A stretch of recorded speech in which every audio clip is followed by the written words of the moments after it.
Mm. Hello, everyone. Hello, everyone. It's so good to be back with you again, even though you guys are going into beautiful spring weather. And here I'm hunkering down with woolies and scarves and things. Uh, So, welcome, everyone. You found your way to this beautiful sacred wisdom circle. In this beautiful space, we remember what the world has asked us to forget. And that's just Janice doing some smudging, if you're I've got wondering. some smudge going here. Yes, and I can see the You're smoke. I'm wondering like, what the smoke is. So let's get back to that you are not lost and you are not broken. You absolutely are the light. And it's just a delight to be with you again today. yes, yes, it So, is, and it's a delight to be with you again, Angela. I love always, we have chatting with such you. fun. We Yes, have and here comes Pamela. Yay! So we're gonna oh, invite Pamela in, and yes, it'll be a good chat here. So hopefully she's coming in without any tech issues this time. I hope Um, so. It's so good to have her joining us. Well, but thank you everyone for being here. And there she is. Okay. Oh, Now you see hello, when I Pamela. go. Hello, hello. Welcome. You're muted, my love. You're Yeah. muted. You're still muted. Yeah, you're still muted. Can't we can't hear you. Hey! But now we still have you muted. Now I'm not. There we Now, go. Don't Yay, you we just are love set. technology today? Right? And isn't that just kind of the way it is right now? Like people like stuff is going on left, right, center. You just never know. And I know so many people that are dealing with things that are like coming in from left field, but they're being, I think as a whole, we're so much more resilient than we were in 2020, Oh, right? yeah, Hmm. absolutely. yeah, very much so. Oh Absolutely. my goodness. I've had a Yeah. week this week. I've had such an intense week of clearing again this week. Uh, Getting rid yeah, of it. That's all good. it's been good. No, it's been really good. It was a process and it was just working through old stuff, old emotions, or not old emotions, because emotions are just emotions, but old beliefs. And it's so interesting how different facets of the way that these old beliefs show themselves come up. I had quite an interesting time with my inner child this week because she was having a temper tantrum, and I her love it. temper tantrum was over the fact that nobody taught her the kinds of skills that we need to be an agency for ourselves. And Mhm. she went on a rampage. She just let the whole world, not me, but the world know all about the fact that these are the kinds of things that children should be taught of how to be able to be an agency for themselves. Okay, Mm. I have a little visitor next to me here. He might be coming to say hello. She's wanting to crawl under the blankets. Oh. Aw. No, she doesn't It's want to. She, interesting that you're talking about the inner child coming out because that is something that I'm seeing where the inner child is running the show for a lot of people out there and they're not even aware of it. well, she's made me So, people, very when you open. have those reactions, I Oh, know when she's she's you're so just, having cute. those reactions, really take a step back, take a bit of a sacred pause oh, and we recognize took where's this coming from?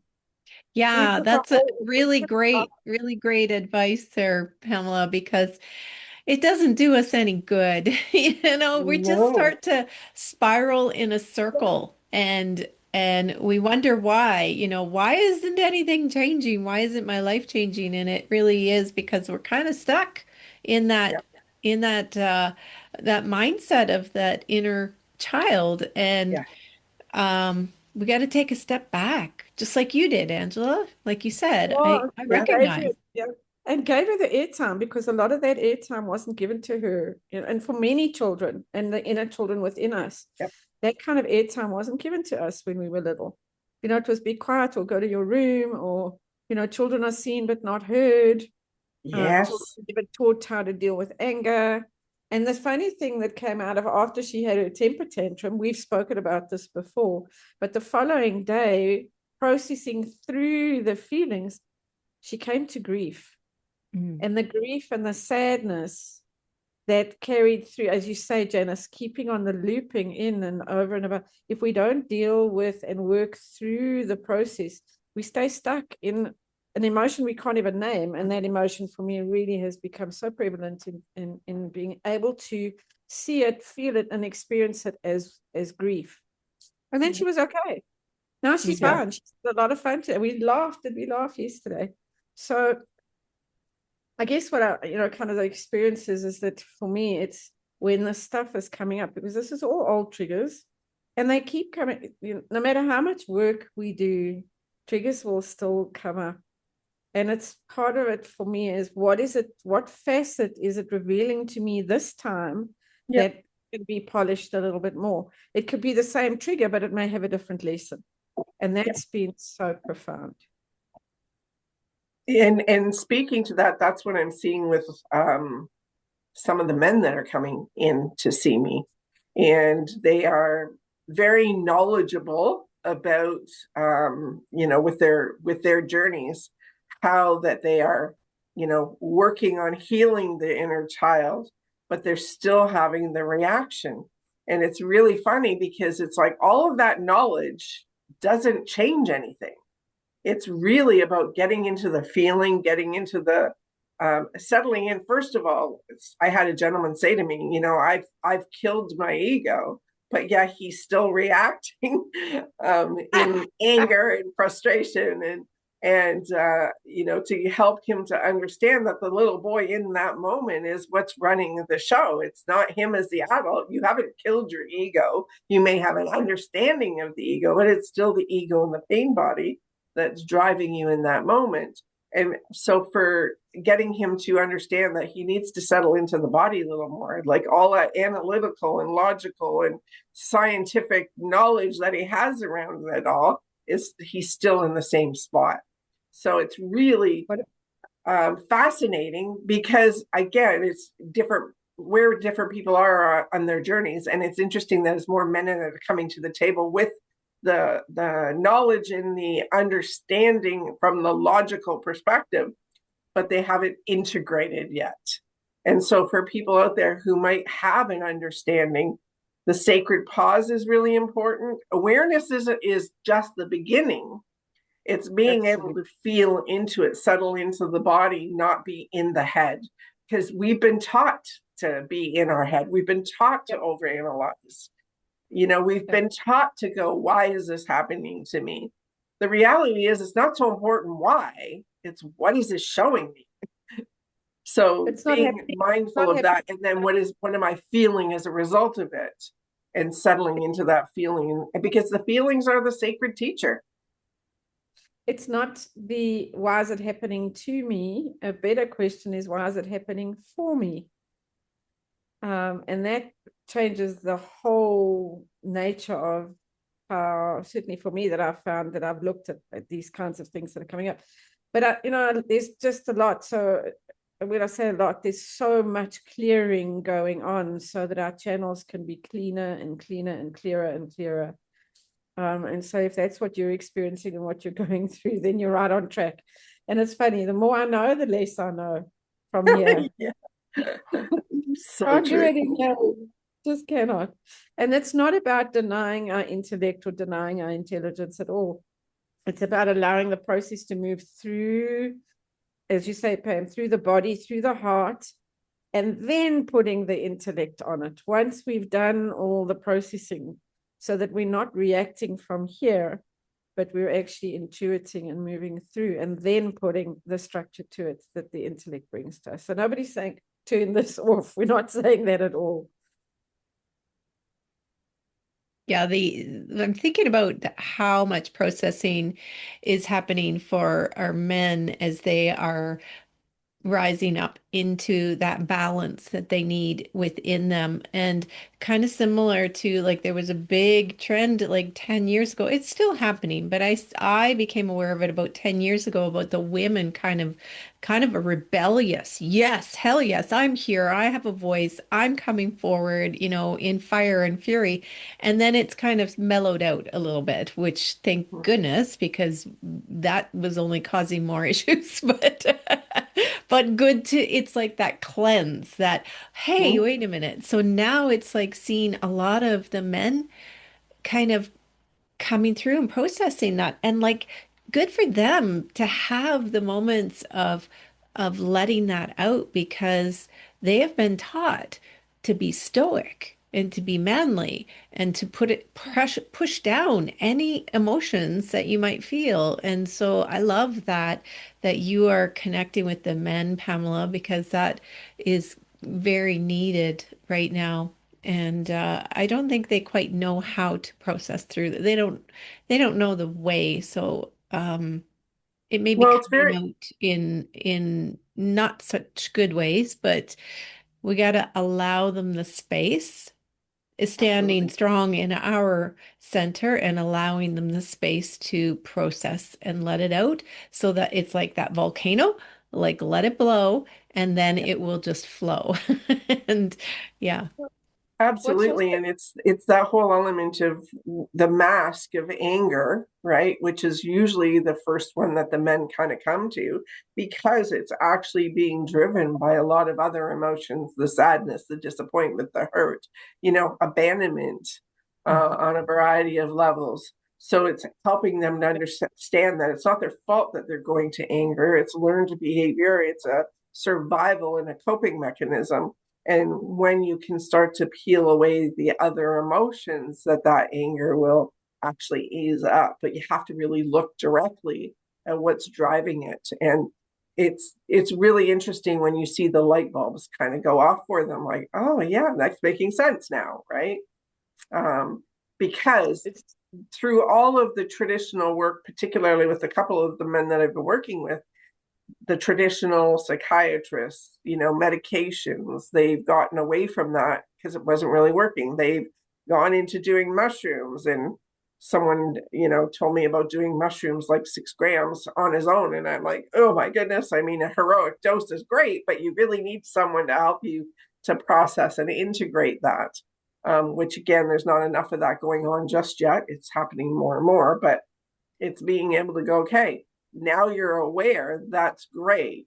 And now it's like, I want my partner alongside of me with it. And so it's like kind of spiritual bypassing the emotional stuff that they still need to go through and trying to bring someone along with them. And that's not our job, is to bring someone else along with us. We're not to drag people around, kicking and screaming, because they have their own journey. It's being able to step back and hold space so that person can meet them from wherever they're at and grow in their time.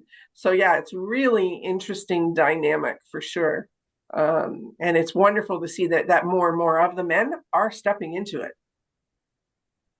what's also interesting for me when I observe men, and I think of a couple of the men in my circle who've been brought up in single parent homes with just their moms, and how much softer their energy generally is. But then there's also the big gaping hole around the masculine energy that hasn't been around for them as well.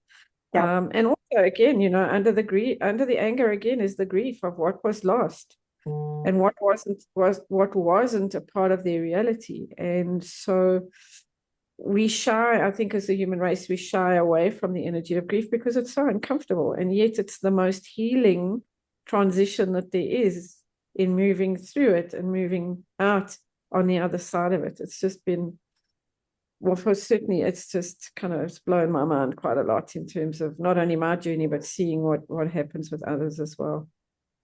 So And there's yeah, interesting times. Yes, Janice. so many, so many stages where we do need, like you said, Pamela, the sacred pause, the awakening and the awareness and pause to reflect on the grief. Because as we move into, I'm actually very immersed in, reinventing myself and identity right now, and the choices that we get to choose as we move along, but also being standing at that precipice, knowing that the next version of you is coming, and pausing for a minute to honor the past, to Yep. honor who you've been, Yeah. and really reflect back. Actually, this comes back to a comment I was thinking of at the beginning and I didn't say, was that reflecting back to how far you've come Yes. So and what, what has worked for the last year or 10 years, wherever you want to go, for you, instead of looking at the gap of where you think you should be right now. Right? so Yes, so so absolutely. so important. So critically important. And the Otherwise, universe will put us in positions where we're revisiting, right? The universe will guide us to that. And we think, oh my God, I've just taken a step back. I'm going backwards. No, you can't go completely backwards, but you will revisit. And it is that aspect of looking how far you've come, because we don't celebrate our wins enough. Yeah, And there that's you a go. great way of celebrating the wins and honoring. And it's honoring what we've learned through our process and honoring the growth that we've had through our process, not going into that place of I feel bad, right? It's just an honoring of all of the experiences, letting go of the judgment of it being bad. Yeah. there's another thing that comes up for me, linking to what you're saying, to what you both are saying, and that is permission. Um, and giving ourselves permission to go through all of these aspects, these processes, giving ourselves permission to be heard, to find and express our voice, the permission to welcome in abundance, the permission to welcome in the energy of love and the frequency of it. All of that it's all heart chakra opening, in the sense of bringing and allowing us to receive. If we don't give ourselves permission, we still continue to block. And that it's okay. It's absolutely okay for us to welcome in all of these beautiful energies. And Angela, you speaking to that this last week for me has been it's been very apparent. It's been brought to my attention that I was starting to play small, particularly in the social circle dynamic that I have here, and how that was impacting me. And I wasn't consciously aware that I was doing it in the moment. It's that whole element of, again, breaking another pattern, on another level for me, with regards to honoring myself and giving myself the permission to be me, because my social circle with my partner are not where I'm at. I often go out and it's conversation is like, not just that it's boring, but they're talking about their illnesses and where they're at. And vibrationally, it just doesn't really align with me, and I'm struggling to be present and be kind, and like I just want to, shake them a little bit, which is really funny because it's like it doesn't this way. And then the whole element to a concert, to being around people who are, poking fun at their drinking. And I was like, oh man, this is real world stuff. And vibrationally, I'm not there. I've left so much of that behind, but it's giving myself the permission to be me and just be accepting of all that is as is, instead of me going, what am I doing here? What am I supposed to be getting from this? Right. And just relaxing into it and making sure that I'm having the fun that I deserve, instead of recognizing all of the chaos. Yeah. Well, and I think before giving yourself permission comes the decision to change, because Oh, yes. I have watched people that are, they're spiraling, they're struggling, they're going, I don't know what to do, help me. And you try to help them and they just will not move forward. They are choosing to stay where they are. Yes. And I just kind of saw, information from a woman that like a few years ago who was really struggling and reaching out, and she's in fact in a worse situation now, and there's constantly like something wrong with her, illness, trauma, uh, continually. And for me, I have all the compassion in the world for that. Like, yes, let's pause, let's recognize that I'm sending you so much love. What do you want? Like, what do you want? And you have to choose. I cannot pull you out of the mud. You have to Absolutely correct. choose. And that in itself, like, I am so done with trying to drag people forward with me. I am moving on and I'm clearing the path for you. If you want to follow, if you want to come, I'm Yeah, reaching back for you, but I am not dragging you along. And I yeah. think that is very important right now in a lot of ways. Like for a lot of people, they're still getting something from that story.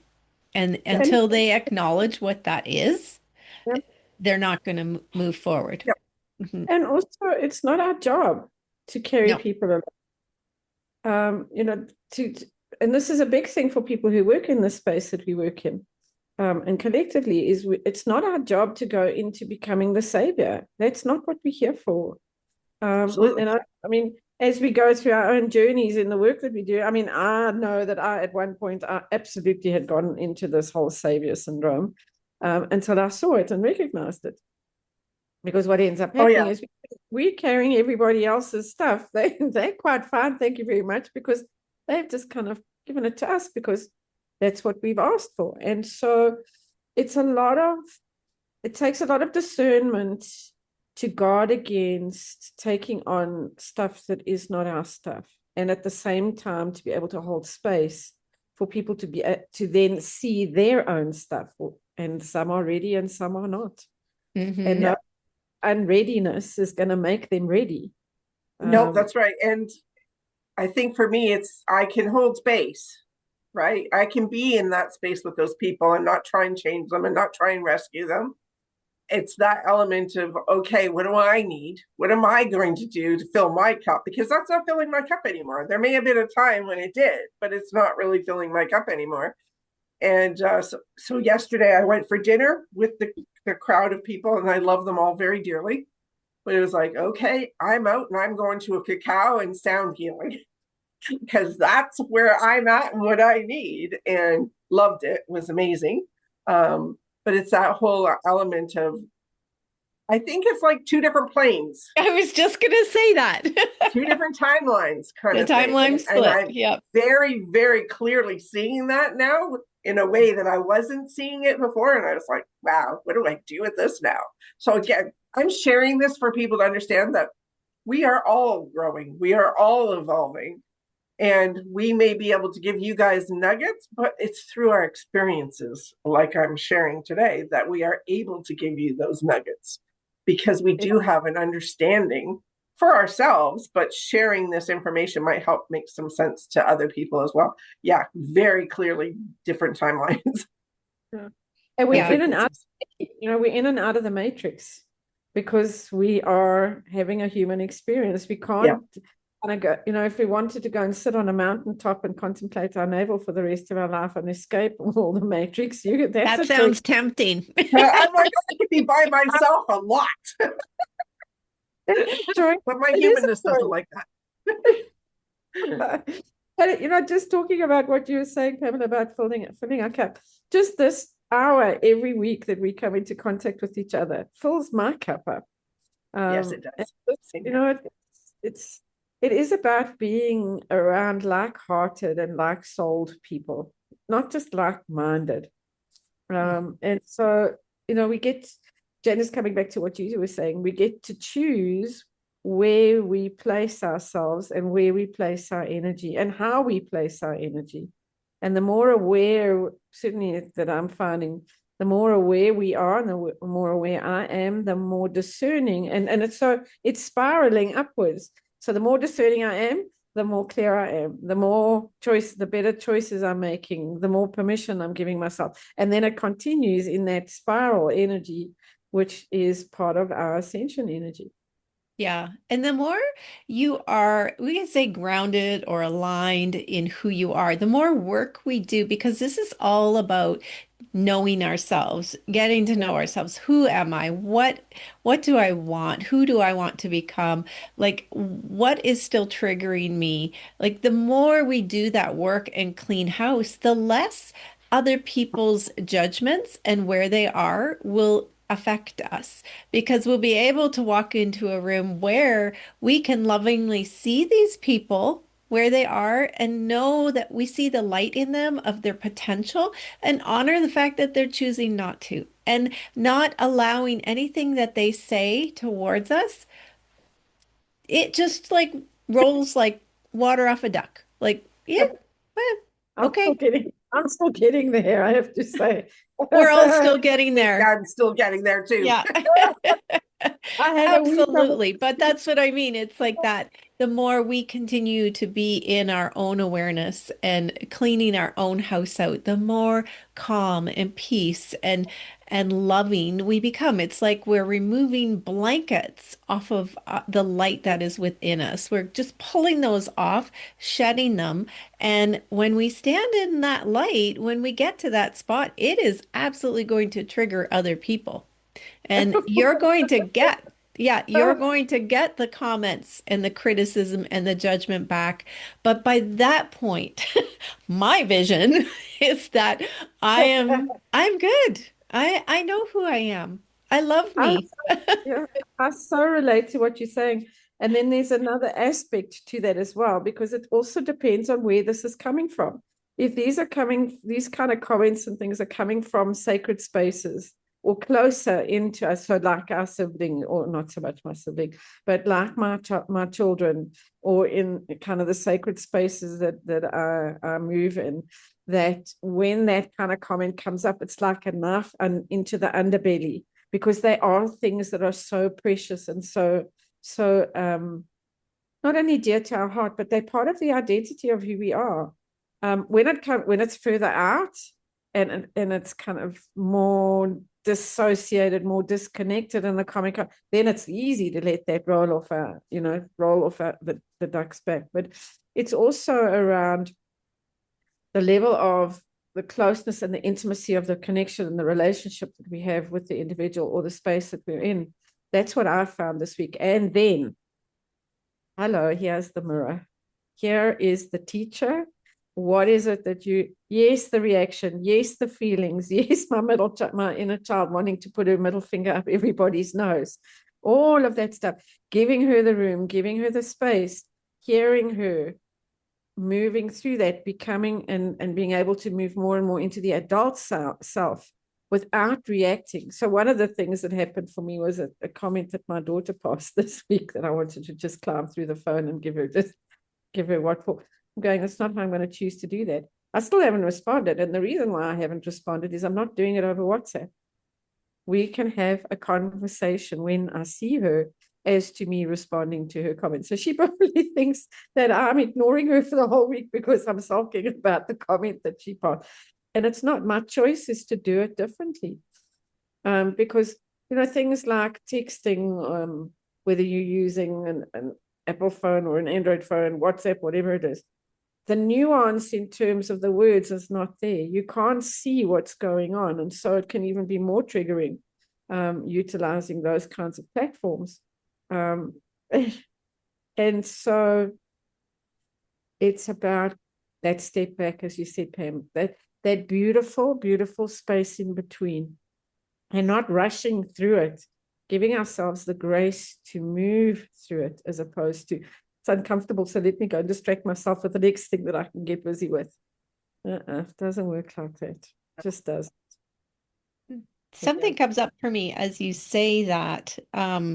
Thank you for sharing that, Angela, because it's very relevant for everyone. The relationships that we have with the people that are closest to us are the most precious for us.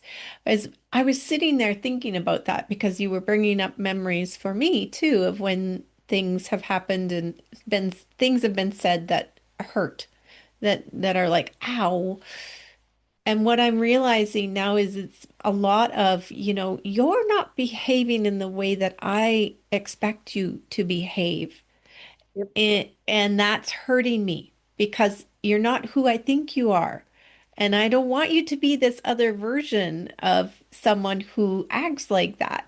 And so it's like, again, oh, that's an interesting perspective because how much of them am I trying to control? How much can I release and surrender to them and still love them just as much?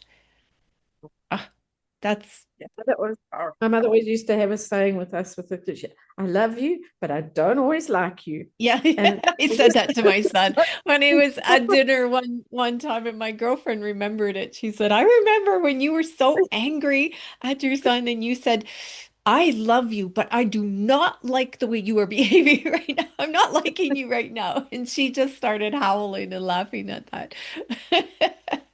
So much truth. So Yes. much truth. Yep. Yes, but that's giving me food for thought too, just Oh, to absolutely. go back and go, okay, yeah, there's a control thing going on here. How much am I trying to control who they are? And those energetic cords, right? And just releasing those cords and saying, you get to be who you are, and I will love you no matter what. And I will love and, me.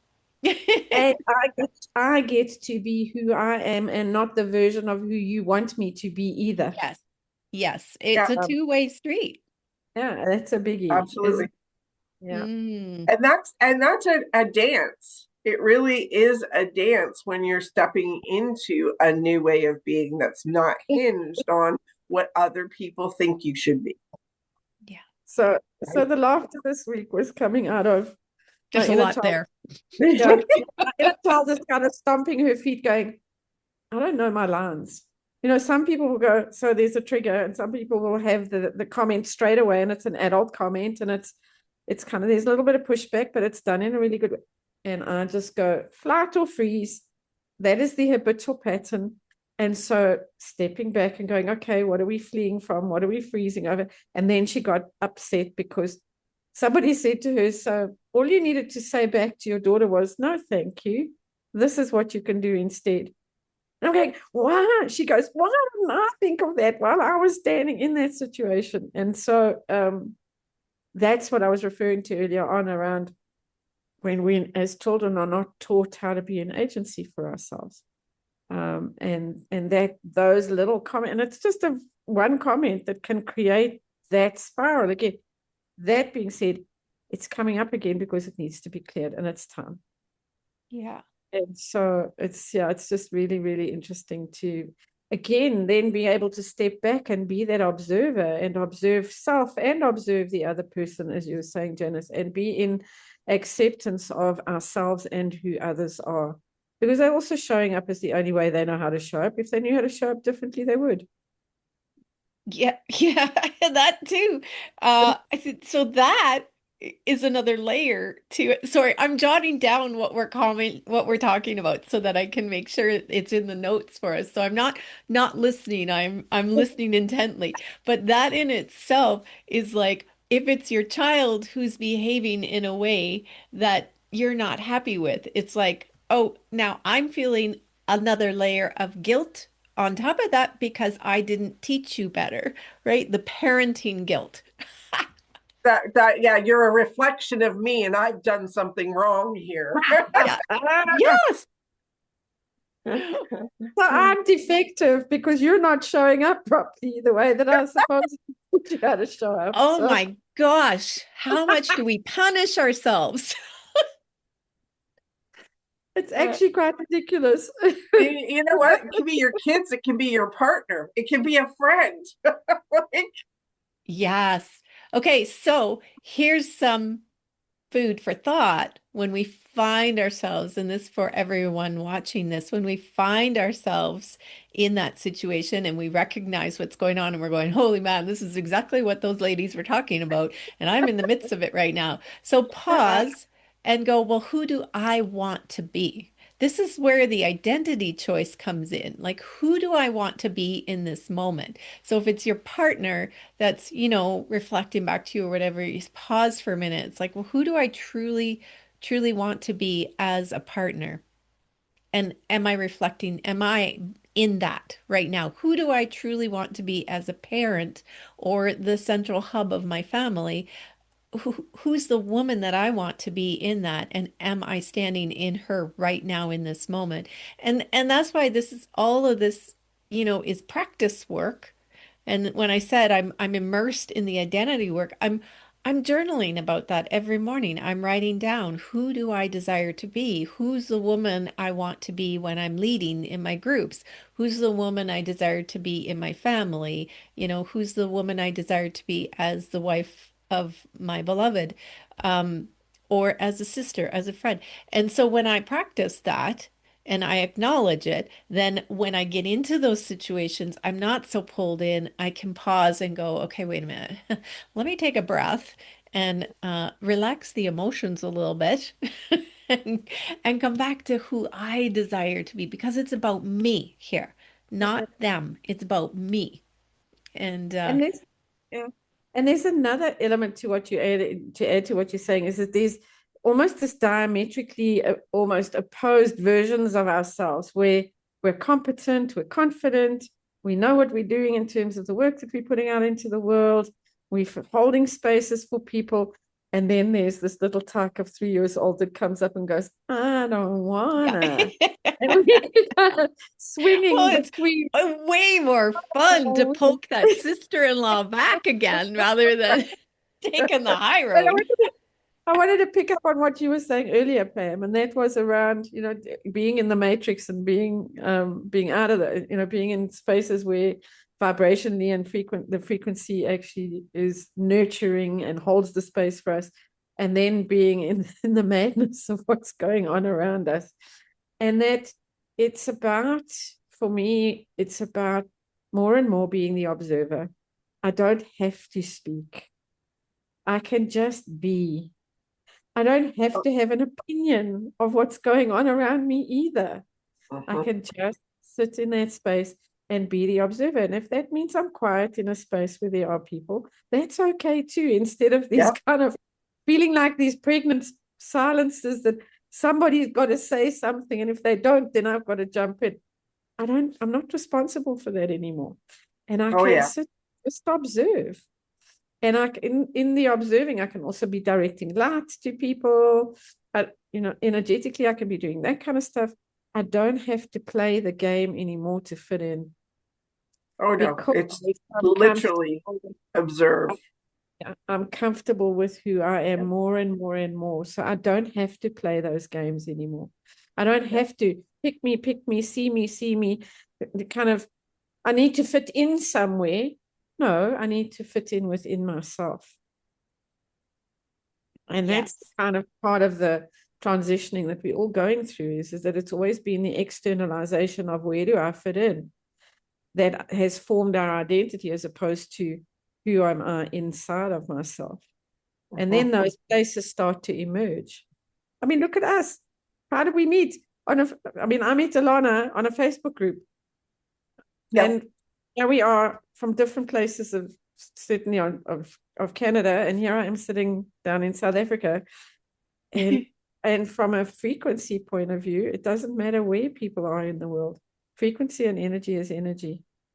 Well, and that's what I love about traveling, is because you get to meet the people and you realize we're all the same. Otherwise, you sit in your own little country and you feel like, oh, but I'm different from the rest of the world. It's like, no, we're all the same. All we want is to, love life, love our family, take care of our family, have a peaceful life. Yeah, the connection is there. Oh my goodness. And it doesn't matter what religion you are, what culture you are, what color your skin is. We're all the same. And it's that language barrier that makes us feel alien to each other, which I wish we could relieve that more. Yeah. It's happening. Yeah. Yes, Google Translate works really, really well.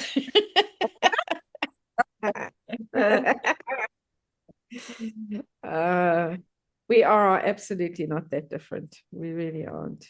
No. And we've got, I think I've spoken about it before, but we have this beautiful philosophy, African philosophy called Ubuntu. And the meaning of Ubuntu means I am because of you. Oh, I love that. And it's, I see you as you see me. It's also similar to Namaste. Yeah, there's also Tashi Dalek in the Tibetan culture. as well. I'm just trying to remember what it was, what the meaning was. It was so profound. What book did I read it in? It had me, it was unbelievable. And that is honoring. It is about honoring who you are. And as I honor myself, so I honor you. As you honor yourself, so you honor me. And part of the sadness is that to see how that fragmentation has happened to these beautiful spiritual teachings in the wake of all of this influence stuff. And oh my goodness me. And so to be a part of, certainly here for me, to be a part of that energy and that frequency of I am because of you. And in the work that we do, we can't do this work unless there is somebody else. I cannot be, I cannot be in this environment without the two of you. Janice, you were saying right at the beginning when we were waiting for my internet connection to work better, and we go, please don't leave me, I don't want to be on my own. We can't be without one another. That's where the very sense of our humanness comes from, is in connection with us. Well, and we learn who we are through everyone around us. That beautiful, relationships are beautiful as much as they are sometimes difficult teachers. They're the most precious, like that sense of belonging, the being loved by, that one person, like that is so important for so many of us. But then also being able to stand on your own within that, and not create your identity based on that, but on who you are instead. And so And then precious. having the mirrors of those relationships around us really help us for the shadow side, but also for, the light side as well. The right? support. Yeah. Well, to be witness to ourselves through another human being is incredible. Yeah. If that makes sense as all. Yeah. For those of you watching, it really is. You're witnessing yourself, especially when we're seeing the light in someone else. You are literally witness to yourself, because if you didn't have it, you wouldn't see it in someone else. Absolutely. Our old spiritual leader used to say, you spot it, you got it. Yeah, I like that. And it could be a negative trait as well as a positive one. So it's not only focusing, as you just said, Pam, the shadow and the light. The things that are the shadow side, it's also you spot the goodness in somebody else, know that you have that goodness within you, the kindness, the love, the joy, all of those things. That was what I wanted to say to you, was that see, my inner child is coming up again. She's going, when you were in those spaces earlier on and you were going, this matrix, that's where we get to play. Yeah, really, eh? Because we forget to play, particularly when we're doing so much spiritual work, because we forget the whole play element that comes in. And so that alignment and connecting with our inner child, that she rebalances herself again. Now she's walking around in high heels with lipstick all over her face and doing her thing, in mommy shoes. On the tile floor, clicking. Yeah. You know what? That is really an excellent way to look at it. Because I think in that moment when talking about it all, I was too serious. I did forget about connecting to that play. I was feeling the energy, I was observing. And I think I might have been a little more judgmental than what I needed to be. In my humanness, but I didn't get into the play in the way that I would normally. So that makes a whole lot of sense, actually. But again, the universe is showing me something for some reason. So this conversation has really been helpful in all of that as well. Yeah. always. The timing of conversations. The universe works in wonderful, mysterious ways. It sure does. Yeah. So what's up, buttercups? For me, coming up, because we're kind of getting to probably towards the end, I am putting out this month and probably into June as well, a beautiful workshop called The Gift of the Imposter. which is really, really, really powerful. I know, Pamela, you're working on the launch of your membership site, and is that starting to gain more Yes, it traction? starts next week. My emotional mastery membership program. You can find it at divinewhispers.ca. I am actually going to be having 2 speaking engagements in the fall. I'm going to be speaking at the Michigan International Hypnosis Conference. I'm going to be speaking at the Canadian Hypnosis Conference. So I'm really excited to do that as well. And I'm going to be doing the Sacred Resets in the Dominican in November as well. So a 5-day intensive or immersive program where you will gain transformation, healing, the messaging, and stepping into a more grounded, centered version of you moving forward in your life. So very, very excited about it. Amazing, amazing, amazing. Yeah. And yeah, I'm getting very much closer to being able to, Pam, let's do our podcast, and for you, Janice, as well, where we can have these kinds of conversations as well. I certainly want to talk about more about the work that you're doing with your membership site. So that's going to be cool. Thank you. Janice, what's up, Buttercup? Oh, well, let me think. I have another free challenge coming up soon here, the end of May, and I haven't started promoting it yet, but it will be a 3-week, a 21-day challenge on identity shifting, recoding. I have been promoting my Mystics in the Mountains retreat for the end of August. So if anybody wants to come on out near Jasper and spend some time I in the would. mountains, yeah, then come with us. It's a 5-day retreat, all inclusive. And my beautiful high level mastermind, the portal, will be happening. So for the women that are, really ready to move forward and deepen in their consciousness and expand in prosperity, that is for them. So that begins on around summer solstice there. So yeah, lots going on here. I'm having Lots, a grand lots, time. lots happening. Yes. So thank So you, what are you doing for everyone. fun? Yeah. Just for you. That's my fun. Oh my That goodness. is fun. That is the fun. It is. It And is. so I think kind of, yeah, pretty much time to wrap it up, I think. What do you guys, It what do is. you think? Yes. Okay. So thank you everyone for joining us. As this circle closes for now, the light, your light remains, not just here, but within you. Let these teachings echo through you and through your being like a lighthouse calls over the sea, gently, steady, unwavering, and sovereign. Please share with us what's touched your soul and subscribe if you feel the call. Always remember that you are the light, you are the way, and the circle will be here when you need to return. And thank you for honoring us with your energy and your frequency. Thank you, everyone. Thank you. Have a beautiful week.